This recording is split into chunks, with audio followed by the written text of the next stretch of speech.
นี่เป็นสาเหตุที่ทำไม Media Literacy มันถึงสำคัญนะมากๆครับมากๆเราไม่สามารถคาดหวังให้ผู้ผลิตสื่อเขาผลิตสื่อที่มันเป็นผลดีต่อคนฟังได้หรอกใช่แต่แม้ว่าเราจะมีจรรยาบรรณหรือว่ามีหลักการต่างๆนะที่เรารู้สึกว่าเราต้องพยายามออกมาเรียกร้องให้สื่อเพราะสื่อเป็นสิ่งที่สื่อเป็นคนที่ชี้ถูกชี้ผิดให้กับเรามองหลายๆอย่างเราไม่สามารถใช้ตาตัวเองในการเป็นเลนส์ในการมองสังคมได้แต่ว่าสื่อเนี่ยจะเป็นคนที่บอกเราจึงมีหน้าที่ในตัวเราเองอ่ะด้วยตัวของพวกเราทุกคนเองจึงมีความสำคัญมากในการที่จะต้องตรวจแบบทำทั้งแฟกต์เช็คกิ้งด้วยทำทั้งตรวจสอบข้อมูลด้วยทำทั้งพิจารณาและวินิจฉัยเองด้วยเลยว่าสื่อแขนงไหนหรือว่าสื่อสำนักไหนเนี่ยที่นอกจากจะเหมาะกับเราแล้วอะยังรู้สึกว่ามีความเที่ยงธรรมกับเราอะซึ่งแบบอันนี้มันเป็นเรื่องที่แบบ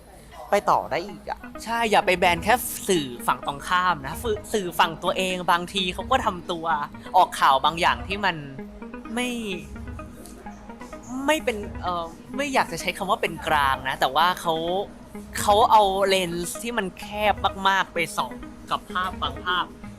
แคบๆมากๆคือเพื่อให้ได้แบบว่ารู้ว่าข่าวหรือประเด็นเนี้ยเพราะว่าเขารู้ว่าข่าวหรือประเด็นเนี้ยเป็นประเด็นที่จะได้รับการนิยมจากฝ่ายตัวเองอยู่แล้วแต่ว่าบางทีอะข่าวเราต้องมุ่งเสนอภาพใหญ่แล้วความเป็นสื่อนะครับเราต้องแบบสื่อสามารถเลือกข้างได้สื่อไม่จำเป็นต้องเป็นกลางในตามหลักการของนิเทศศาสตร์สามารถเลือกข้างได้ในด้านที่ถูกต้องบางครั้งอาจจะไม่จำเป็นต้องอยู่ข้างประชาชนเสมอไปแต่ว่าต้องอยู่ข้างสิ่งที่ถูกต้องและความเห็นชอบหรือความผิดถูกคือเหมือนแบร์ไต่ให้เขาดูว่าอันนี้คือสิ่งที่เกิดขึ้นจริงแต่หน้าที่ของประชาชนที่รับดูมีหน้าที่ในการพิจารณาตามเองโดยหลักฐานข้อมูลที่เขาเอามาแบบแต่หน้าที่ของสื่อคือการไปแสวงหาสิ่งต่างๆนานามาให้ก่อนว่านี่คือสิ่งที่เกิดขึ้นนะแล้วมันอยู่ที่ดุลพินิจของแต่ละบุคคลเองว่า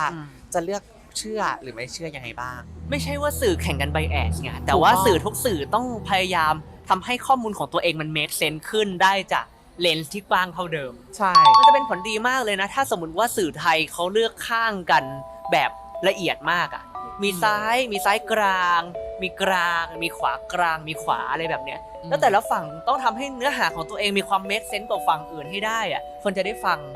แล้วสุดท้ายแล้วเราจะได้ฟังในสิ่งที่มีประโยชน์ถ้าสมมติว่าคนเขาอยากที่จะทำให้การรับผิดชอบเรื่อง Media Literacy เป็นของผู้ผลิตเองอะอย่างคน